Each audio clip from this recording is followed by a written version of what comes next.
Cek cek cek cek cek cek cek cek. Halo sobat nih. Kita gas lagi dah jawaban. Yuk langsung aja. Gaskan. Aduh. Panas banget cuy. Yuk langsung aja. Gaskan lah. Mereview sedikit dari part sebelumnya. Saat ini Sekte Moche mereka benar-benar tertekan ketika 4 tetua agung udah mulai turun tangan, hingga membuat Yang Xia dan juga para tetua lainnya mereka pun melaporkan kepada Zhaofan apa yang harus mereka lakukan. Dan mereka juga menyarankan kepada Zhaofan untuk tarik mundur, mengingat saat ini kondisi mereka tidak menguntungkan. Dan hal itu pun juga dibenarkan oleh para tetua yang meminta kepada Zhaofan kalau mereka tidak mundur sekarang maka mereka tidak memiliki kesempatan untuk dapat tarik mundur.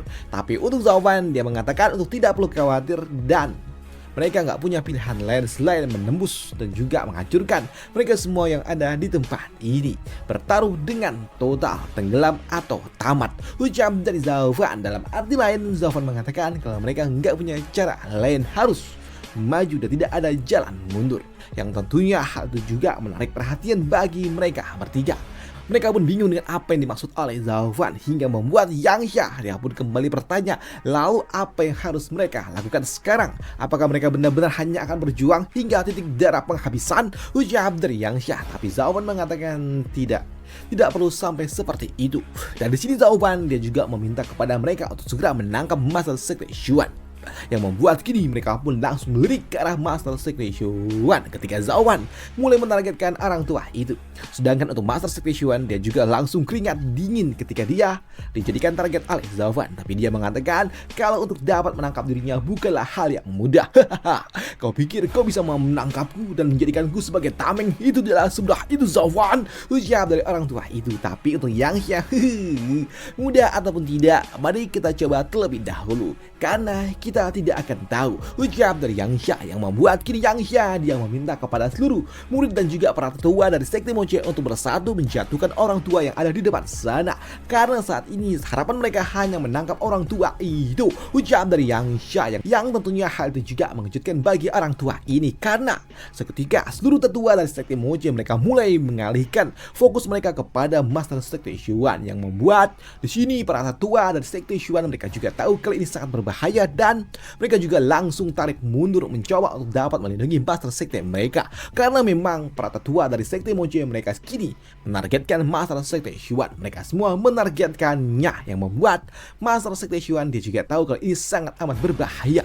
Bahkan aku yang ada di ranah virtual 38, aku tidak akan mungkin dapat menahan serangan mereka sekaligus semuanya, ucap dari orang tua ini yang keringat dingin ketika dia ditargetkan oleh semua tetua yang ada di tempat ini.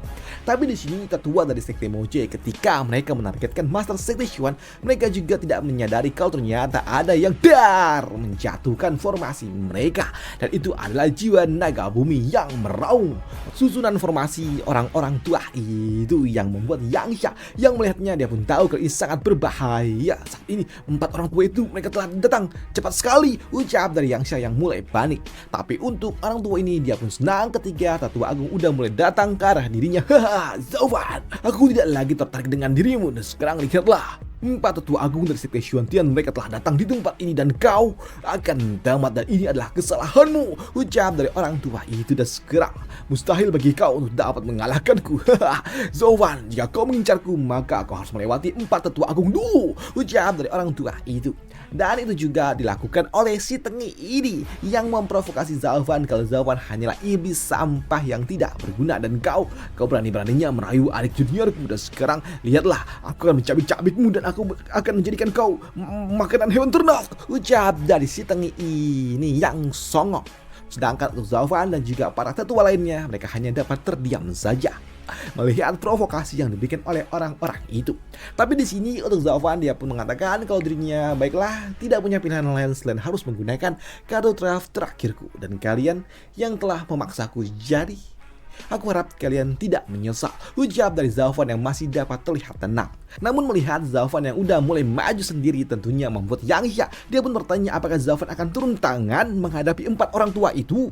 Namun di sini untuk istri dari Kuilang dia mengatakan apa bedanya jika Zhaofan turun tangan langsung, karena mau bagaimanapun yang dihadapi oleh Zhaofan adalah 4 tetua agung dari Sekte Xuan Tian, dan bagaimana mungkin Zhaofan dapat mengalahkan 4 orang tua itu, ucap dari Han Qianhing. Tapi untuk Kuilang dia mengatakan untuk tidak perlu khawatir karena Zhaofan dia sangat kuat. Han Qianhing, kau tidak mengerti, pelayan Zhao itu dia sangat luar biasa. Saat di dalam turnamen naga ganda, Zhao Fan dia menembakkan api hitam miliknya dan monster yang sangat besar itu dia langsung binasa ketika dia terkena api hitam milik Zhao Fan. Di saat turnamen naga ganda itu, ucap dari Quilang yang membuat Zhao Fan hilang api hitam. Aku nggak bisa menggunakannya, ucap dari Zhao Fan di dalam hati. Karena untuk dapat membentuk api hitam itu, aku membutuhkan api emas dan juga api biru dan dimurnikan dengan petir ungu. Dan sekarang aku tidak memiliki api emas karena itu adalah api milik Yelin, ucap dari Zhao Fan yang memang nggak bisa menggunakan api hitam miliknya. Namun melihat dan juga mendengar apa yang diucapkan oleh Quilang membuat empat tetua agung mereka juga cukup penasaran dengan teknik apa yang dimiliki oleh Zhao Fan. Tapi melihat mereka semua mengarahkan harapan mereka kepada Zhao Fan membuat orang tua ini dia mengatakan, oh jadi kau sepertinya adalah pimpinan dari kelompok ini. Kau pastinya bukanlah orang biasa dan aku juga ingin melihat trik kecil macam apa yang akan digunakan oleh kau untuk dapat melawan kami. Apakah itu dapat sampai harus memaksa kami membuka mata? Ucap dari orang tua ini. Namun melihat tetua agung yang udah mulai turun tangan membuat si Tengi ini dia meyakin kalau Zhao Fan benar-benar akan hancur ketika menghadapi tetua agung miliknya. Zhao Fan, kau berani tantanglah empat tetua agungku, lawanlah mereka meskipun kau lari sekalipun kau tetap aja akan hancur. Ucap dari si Tengi ini yang sangat. Tapi untuk Zhao Fan, baiklah, kau sepertinya akan sedikit kecewa karena aku tidak akan maju sendirian. Namun di sini Zhao Fan dia juga mengatakan meskipun ya sebenarnya aku juga ingin melawan kalian, tapi aku sepertinya harus menggunakan kartu traf milikku dan aku harap kalian jangan menyesal ketika aku telah menggunakannya. Ucap dari Zhao Fan yang kini dia melirik dengan tajam dan tiba-tiba aja Gusantong dia muncul. Kartu trafnya adalah Gusantong yang membuat Gusantong dia sangat senang ketika dia pada akhirnya dikeluarkan oleh Zhao Fan. Tapi dia juga mengeluh, ayah, kenapa lama sekali kau mengeluarkanku? Aku hampir tertidur di dalam sana, ucap dari Gusantong. Tapi untuk Zhao Fan dia mengatakan untuk ya tenang, kau adalah kartu traf terakhirku. Jadi aku gak bisa memunculkanmu sedari awal kan. Kau harus muncul di saat yang tepat dan semua perhatian akan jatuh kepada dirimu nak, ucap dari Zhao Fan yang tahu betul kalau memang Gusantong suka menarik perhatian dan juga menjadi pusat perhatian. Tapi mendengar dan juga melihat Zhao Fan yang justru malah mengeluarkan putranya yang masih bocil, tentunya membuat Yang Xia pun bertanya apa yang coba dilakukan oleh Zhao Fan. Apa yang kau lakukan Zhao Fan? Katamu kau akan mengeluarkan kartu trafu, tapi itu kan putramu, ucap dari Yang Xia. Dan untuk Zhao Fan, ya betul sekali, dia adalah putraku dan dia adalah kartu trafku. Dan sebagai ayah, anakku adalah kartu traf yang aku miliki, ucap dari Zhao Fan. Dan di sini Zhao Fan dia juga mengatakan, sekalian Sekte Xuantian dan juga 4 monster tua, dengarkan aku. Dengarkan kata-kataku, kalau kalian ingin dapat mengalahkanku, maka lewati dulu putraku ini, ucap dari Zhao Fan yang penuh percaya diri. Tapi mendengar apa yang diucapkan oleh Zhao Fan tentunya membuat mereka pun bingung dengan apa maksud dari si bocah ini. Karena saat ini, apa yang diucapkan oleh Zhao Fan memiliki arti sepertinya jika mereka ingin menghadapi Zhao Fan harus menghadapi bocah kecil itu, yang tentunya itu adalah sesuatu yang tidak masuk akal, yang membuat Master Sekte Xuan dia pun mengejek Zhao Fan. Zhao Fan, aku pikir kau akan mengeluarkan sesuatu yang luar biasa, tapi nyatanya kau hanyalah orang yang benar-benar sangat menyedihkan. Namun pada akhirnya kau justru malah bersembunyi di balik putramu sendiri. Memalukan, ucap dari orang tua itu. Dan hal itu pun juga senada dibenarkan oleh tetua lainnya. Mereka mengatakan, Plan Zhao, kau tidak ada pilihan lain kah? Kami bertaruh bersama dengan dirimu, bahkan kami rela sampai akhir. Tapi kau nggak perlu sampai membawa putramu seperti ini kan? Ucap dari mereka yang bingung karena mereka nggak mau berlindung di balik tubuh dari Gusantong. Tapi senada juga diucapkan oleh Yang Xia, Zhao Fan, apa yang kau lakukan? Dia hanyalah bocah kecil dan dia masih kecil. Kenapa kau membiarkan dia ada di tempat ini? Harusnya dia pergi.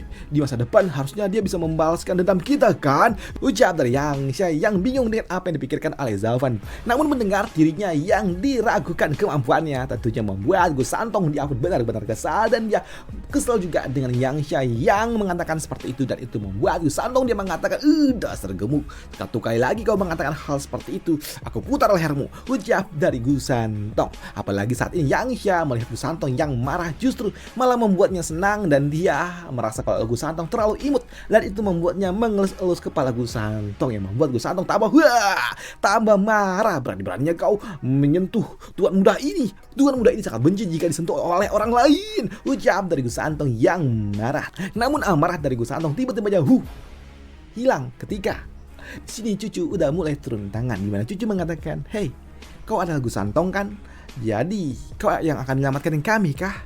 Dan keselamatan kami saat ini tergantung kepada dirimu," ucap dari Cucu yang mulai turun tangan. Namun mendengar apa yang diucapkan oleh Cucu dan melihat wajah cantik yang dimiliki oleh Cucu membuat Gusantong dia langsung terdiam, terpaku, membeku ketika dia mendengar apa yang diucapkan oleh Cucu. Dan itu membuat Gusantong dia mengatakan, "Ayah, apakah ini adalah peri legendaris kita?" ucap dari Gusantong yang kagum dengan kecantikan dan juga kelembutan yang dimiliki oleh Cucu. Dan apa yang akan selanjutnya terjadi akan dibahas di part lanjutannya aja, karena memang udah sampai di sini aja untuk kemunculan dari Gusantong. Ya, part kali ini cuma muncul doang Gusantongnya, dan part lanjutannya barulah Gusantong bakal berhantam-hantaman dengan orang-orang tua itu. Waduh. Dan bagaimana aksi dari Gusantong akan dibahas di part lanjutannya. Dan harusnya besok Gusantong mulai menunjukkan aksinya dan mengetahui betapa mengerikannya Gusantong dan kenapa dia bisa menjadi kartu draft milik Zafan. Udah itu aja untuk part kali ini, dan sampai jumpa di part lanjutannya untuk Zafan. Bye. Thank you dan happy weekend. Semoga masih bisa dinikmati. Enjoy. Happy weekend. Bye. Thank you.